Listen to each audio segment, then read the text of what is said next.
So Gail and Susan, could you tell me about a time that you have felt excluded by the church? Well, that's pretty easy. Back in 2008, we were invited to a church to be a part of the praise and worship team. In 2009, we received a letter from the pastor of that church letting us know about our horrible lifestyle and what sinners we were. So we were there. We got the letter in June of 2009. We stayed till September just to make his life difficult. But yeah, we felt very excluded. And there were other friends that we had at that church that also got that letter. Some of them have never gone to church again. And it made us, we didn't lose our faith in God, but we sure lost our faith in the church. Yeah. So what did you do in turn to overcome that sense of exclusion in that church? Like, obviously you went someplace else eventually, but like, what happened in that story? It was almost a grieving process. Yeah.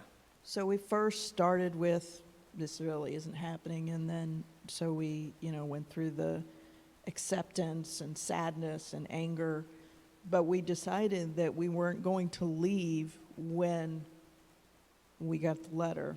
We were going to use our time, when we felt it was right to leave. And then we went and looked for an accepting and affirming church. And I believe Walnut Hills was the first one that we went to, so. Okay.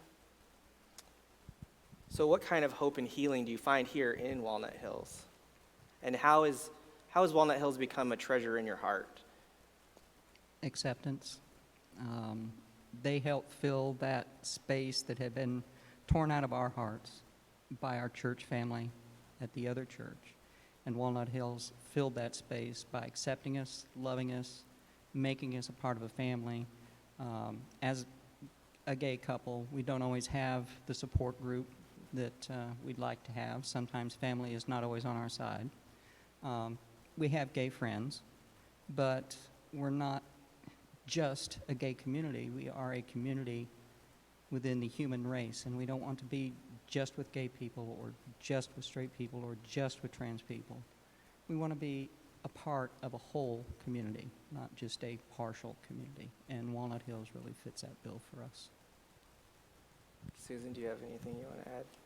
I think that it's added for us, hope for humanity and hope for the future. Mm-hmm. And I get to see that with the kids.